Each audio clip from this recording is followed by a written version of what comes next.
நிறைய ப்ரெசென்டர்ஸ் வந்து குரூப் கிட்ட ப்ரெசென்ட் பண்ணிக்கிட்டு இருக்கும்போது சில time out of the topic போகும்.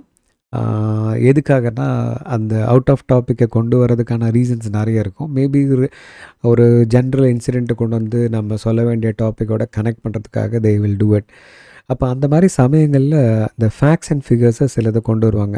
2024 இவ்வளோ பர்சன்டேஜ் ஆஃப் பீப்புள் இந்த மாதிரி விஷயங்களை பண்ணாங்க. 2025 ஜனவரியில் நம்ம கம்பெனிலே around 2% of the people belong to this particular side or did this particular thing அப்படின்ற அந்த ஃபேக்ட்ஸ் அண்ட் ஃபிகர்ஸை உள்ளே கொண்டு வருவாங்க. நீங்கள் இந்த ஃபேக்ட்ஸ் அண்ட் ஃபிகர்ஸை உள்ளே கொண்டு வரீங்க அப்படின்னா தயவு செஞ்சு ஒரு தடவைக்கு 2 தடவை அந்த ஃபேக்ட்ஸ் அண்ட் ஃபிகர்ஸ் கரெக்டாக அப்படின்றத செக் பண்ணிக்கோங்க. நீங்கள் என்ன பர்சன்டேஜஸ் யூஸ் பண்ணுறீங்களோ அந்த பர்சன்டேஜஸ் கரெக்டாக அப்படின்றத ஒரு தடவைக்கு 2 தடவை டபுள் செக் பண்ணிக்கோங்க.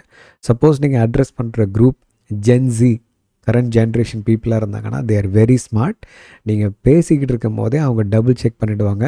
அந்த நம்பர்ஸ் மேட்ச் ஆகாட்டி if somebody raises a question அது உங்களை ரொம்ப எம்பாரசிங் சிச்சுவேஷனில் ப்ளேஸ் பண்ணிடும். ஸோ அந்த சிச்சுவேஷனுக்குள்ளே போயிடாதீங்க. நாளைக்கு ஒரு ஃபேக்ட்ஸ் அண்ட் ஃபிகர்ஸை நீங்கள் சொல்கிறீங்க அப்படின்னா அது கரெக்டாக அக்யூரேட்டான்னு ஒரு தடவைக்கு பல தடவை செக் பண்ணிக்கிட்டு அதுக்கப்புறம் உங்கள் ஸ்பீச்சில் அதை இன்க்ளூட் பண்ணிக்கோங்க. மறுபடியும் இன்ட்ரெஸ்டிங் ஃபேக்டோடு உங்களை சந்திக்கிறேன். அது வரைக்கும் உங்களிடமிருந்து விடைபெறுவது உங்கள் ஹரிஹரன்.